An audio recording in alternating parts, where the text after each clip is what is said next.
Hi అండి, అందరికీ నమస్తే. Welcome back to our channel. ఈరోజు వీడియోలో చాలా సింపుల్గా ఈజీగా చేసుకునే ఐస్ క్రీమ్ రెసిపీ చూపించబోతున్నాను.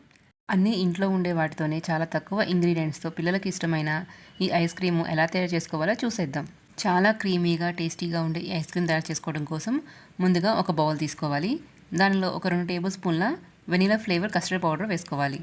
కస్టర్డ్ పౌడరు ఏ సూపర్ మార్కెట్లో అయినా ఈజీగా దొరుకుతుంది. ఒకవేళ మీకు అవైలబుల్గా లేకపోతే కార్న్ఫ్లోర్ కానీ లేదా 2 టేబుల్ స్పూన్ల మైదా కానీ వేసుకోవచ్చు.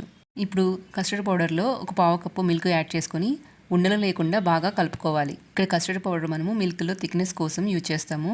ఒకవేళ మీరు మైదా పిండి కానీ కార్న్ఫ్లోర్ కానీ యూజ్ చేస్తున్నట్లయితే ఏదైనా ఫ్లేవర్డ్ ఎసెన్స్ కూడా యాడ్ చేసుకోవాలి. పిల్లలు ఎప్పుడు ఐస్ క్రీమ్ అడిగినా కానీ ఎంతో ఈజీగా మరింత టేస్టీగా ఇలా ఇంట్లోనే ప్రిపేర్ చేసి ఇవ్వచ్చు. ఇలా కలుపుకున్న మిల్క్ని పక్కన పెట్టుకోవాలి. ఇప్పుడు స్టవ్ మీద ఒక మందపాటి ప్యాన్ పెట్టుకొని దానిలో ఒక 1/2 లీటరు చిక్కటి పాలని తీసుకోవాలి. ఒకవేళ మీ దగ్గర ఫుల్ ఫ్యాట్ మిల్క్ లేకపోతే నార్మల్ మిల్క్ అయినా తీసుకొని బాగా మరిగించుకోవాలి. ఫుల్ ఫ్యాట్ మిల్క్ అయితే ఐస్ క్రీము టెక్స్చర్ బాగుంటుంది, టేస్ట్ కూడా చాలా బాగుంటుంది. మంటని మీడియం ఫ్లేమ్లో పెట్టుకొని పాలు అడుగంటకుండా ఇలా మధ్య మధ్యలో కలుపుకుంటూ బాగా మరిగించుకోవాలి.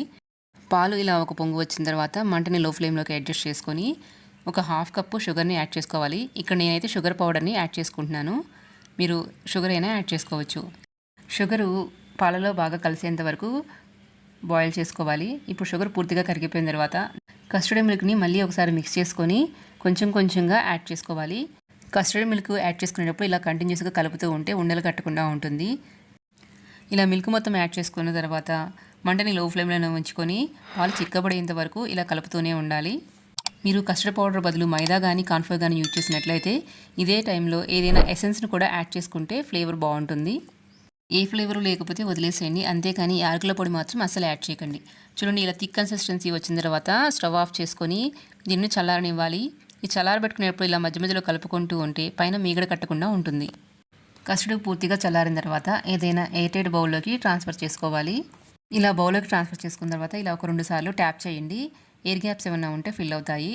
ఇప్పుడు దీనిపైన అల్యూమినియం ఫాయిల్ కానీ లేదా బటర్ పేపర్ కానీ లేదంటే ఇలాంటి ఏదైనా ప్లాస్టిక్ కవర్తో కానీ కవర్ చేయాలి. ఇలా కవర్ చేయడం వల్ల పైన ఐస్ ఫామ్ అవ్వకుండా ఉంటుంది. ఇప్పుడు మూత పెట్టుకొని దీనిని డీప్ ఫ్రిడ్జ్లో ఒక 4 నుంచి 5 గంటల పాటు ఉంచాలి. అప్పుడే ఐస్ క్రీమ్ అయిపోలేదండి, ఇంకొక చిన్న స్టెప్ చేస్తే మనకి పర్ఫెక్ట్ ఐస్ క్రీము రెడీ అయిపోతుంది. 4-5 గంటల తర్వాత డీప్ ఫ్రిడ్జ్లో నుంచి ఐస్ క్రీమ్ బాక్స్ని బయటకు తీసుకోవాలి. ఇప్పుడు దీనిపైన ఉన్న కవర్ని రిమూవ్ చేసుకోవాలి. చూడండి, మనకి పూర్తిగా ఐస్ క్రీమ్ ఇంకా రెడీ అవ్వలేదు. ఇప్పుడు ఇలా సెమీ సాఫ్ట్గా ఉన్న ఐస్ క్రీమ్ని ఒక మిక్సర్ జార్లోకి ట్రాన్స్ఫర్ చేసుకోవాలి. ఇప్పుడు ఐస్ క్రీమ్లో ఇంకా క్రీమీగా థిక్గా రావడం కోసం ఒక 1/2 కప్పు ఫ్రెష్ క్రీమ్ యాడ్ చేసుకోవాలి. మీరు ఇంట్లోనే ఫుల్ క్రీమ్ మిల్క్ని కాచి చల్లార్చి ఫ్రిడ్జ్లో పెట్టుకుని దానిపైన మేగడైనా యాడ్ చేసుకోవచ్చు. లేదంటే బయట ఏ సూపర్ మార్కెట్లో అయినా ఫ్రెష్ క్రీమ్ అవైలబుల్గా ఉంటుంది. అది ఒక 1/2 కప్పు యాడ్ చేసుకున్నా సరిపోతుంది.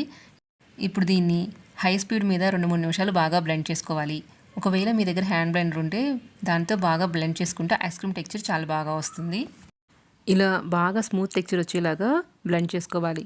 ఇప్పుడు దీనిని ఒక ఎయిర్టైట్ జార్లోకి ట్రాన్స్ఫర్ చేసుకోవాలి.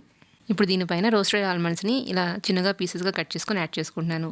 మీరు కావాలంటే టూటీ ఫ్రూటీ అయినా యాడ్ చేసుకోవచ్చు. ఇలా మళ్ళీ దీనిపైన ఒక ప్లాస్టిక్ కవర్ కానీ లేదా బటర్ పేపర్ కానీ యాడ్ చేసుకొని మూతని టైట్గా క్లోజ్ చేసుకోవాలి. ఇప్పుడు ఈ బాక్స్ని డీప్ ఫ్రిడ్జ్లో ఒక 10-12 అవర్స్ వరకు ఫ్రీజ్ చేసుకోవాలి. 10-12 అవర్స్ తర్వాత ఒకసారి మూత తీసి చూడండి.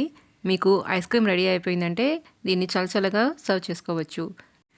మీకు ఐస్ క్రీమ్ ఇంకా రెడీ అవ్వలేదు అనిపిస్తే ఇంకొక 2 అవర్స్ ఎక్స్ట్రా ఫ్రీజ్ చేసుకోండి. చూడండి, ఐస్ క్రీమ్ టెక్స్చర్ ఎంత బాగుందో, క్రీమీగా టేస్టీగా కస్టర్డ్ ఐస్ క్రీమ్ రెడీ అయిపోయింది. చూసారు కదండి, చాలా సింపుల్గా ఈజీగా మనం ఇంట్లోనే ఐస్ క్రీమ్ ఎలా తయారు చేసుకోవచ్చో. ఈసారి పిల్లలు ఎప్పుడు ఐస్ క్రీమ్ అడిగినా కానీ ఇలా ఇంట్లోనే హెల్తీగా ప్రిపేర్ చేసి ఇవ్వండి.